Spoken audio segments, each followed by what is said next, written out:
Assalamu alaikum wa rahmatullah, mes frères, mes sœurs, pour cette deuxième chronique que vous présente l'Académie ouverte et gratuite de la Faculté des sciences islamiques de Paris.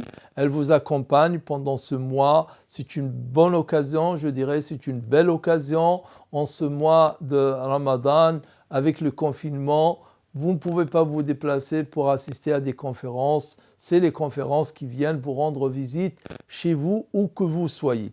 Dans des petites séquences, des petites chroniques qu'on vous présentera chaque jour. Aujourd'hui, c'est moi. Une autre fois, ce sera un autre prof parmi les professeurs de la Faculté des sciences islamiques de Paris.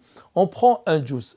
On arrive aujourd'hui au deuxième juz du Coran qui commence par le verset 142 et se termine par le verset 252 de la sourate Al-Baqarah, page 22 à page 41. Quand je dis page à page, quelqu'un peut se poser la question et me dire, c'est une occasion de l'expliquer, pourquoi parle-t-on de page? En fait, il y a un standard coranique. Quelle que soit la taille du Coran, petit, moyen ou grand, le format, il y a un standard, on garde à peu près et pour les lettres, leur taille, de façon à retrouver pratiquement les mêmes versets sur les mêmes pages, quelles que soient les éditions, quand c'est des éditions qui sont faites par des éditeurs qui respectent ces standards. Ça commence par le verset où Allah Ta'ala il parle du changement de la Qibla. Comme vous le savez, la Qibla au début de l'islam, quand les musulmans sont arrivés à Médine, ils se dirigeaient vers Jérusalem, Beit al-Maqdis. Et ensuite, Allah, au bout d'1 an et quelques mois, a décidé que désormais, la direction de la Qibla sera la Kaaba et ainsi Allah ordonne aux musulmans de se diriger vers la Kaaba. Ensuite vient, juste après avoir parlé de cela, vient le fameux verset 143 وَكَذَلِكَ جَعَلْنَاكُمْ أُمَّةً وَسَطًا, le verset qui parle du juste milieu. Le juste milieu qui n'est pas seulement une caractéristique, je dirais, c'est l'essence même de cette religion.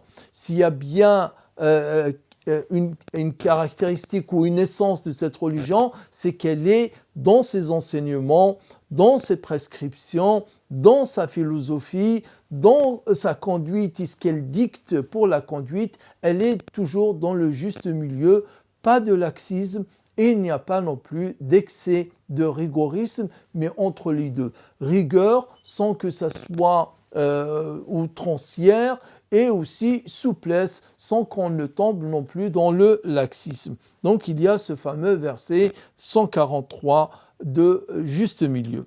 Ensuite vient le verset 177, le fameux, je dirais, verset « Laysa al-birru an tuwallu wujuhakum ». Pourquoi je dis le fameux verset? Parce que vous avez là, dans ce verset 177 de Sourate Al-Baqarah, un résumé, un condensé complet de tout l'islam. En quelque sorte, l'islam, si on veut le retrouver rassemblé en un seul verset, c'est le verset 177 de Sourate Al-Baqarah.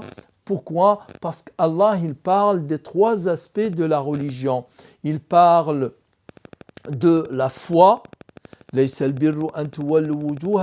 piété pieuse, la bonté pieuse ou l'excellence ne consiste pas à se tourner vers l'est ou l'ouest, mais c'est le fait de croire en Allah, en le jour dernier, les anges, etc. Ensuite, Allah va parler du comportement et parler de la prière, parler de la zakat et il termine par certaines convenances générales. Donc on trouve les 3 domaines, la foi, la pratique cultuelle et le comportement. Ce sont les 3 aspects de la religion musulmane. Al-Iman, Al-Ibada et Al-Mu'amalat. Très très important. Ensuite viennent les versets qui parlent du Hajj. Les premiers versets, il y a une sourate totalement et entièrement dédié au pèlerinage, au Hajj, mais vous avez aussi des versets ici, après le verset 186, qui parle du Hajj. Mais il y a aussi quelque chose d'autre, il convient de le citer, alors que nous sommes au mois de Ramadan. C'est dans cette sourate, à savoir la sourate, la Génisse, Al-Baqarah, où nous retrouvons les 6 versets qui parlent du jeûne du mois de Ramadan, verset qui commence par le verset 183, où Allah il dit « Ya ayyuhalladhina amanu kutiba alaykumus siyam » Ô vous les croyants, le jeûne vous a été prescrit comme il a été prescrit à ceux qui vous ont précédés, ainsi atteindriez-vous la piété. Ensuite, Allah, le verset suivant, verset 184, il dira Shahr Ramadan alladhi unzila fihi al-Qur'an, le mois de Ramadan, mois durant lequel le Coran fut révélé, fut descendu. Et il y a bien entendu ce fameux verset 186 où Allah dit quand mes serviteurs t'interrogent à mon propos, je suis proche, j'exauce et j'agrée les invocations de ceux qui me sollicitent. Verset qui nous montre ô combien il est important de multiplier les prières, les du'as pendant le mois de Ramadan. Donc ne manquez pas de multiplier les du'as en ce mois de Ramadan, sachant surtout que les invocations, au moins chaque jour, chaque musulman, chaque musulmane a un du'a qui est exaucé. Voilà, on arrive à la fin de cette chronique d'aujourd'hui. À la prochaine, Inch'Allah. Assalamu alaikum wa rahmatullah.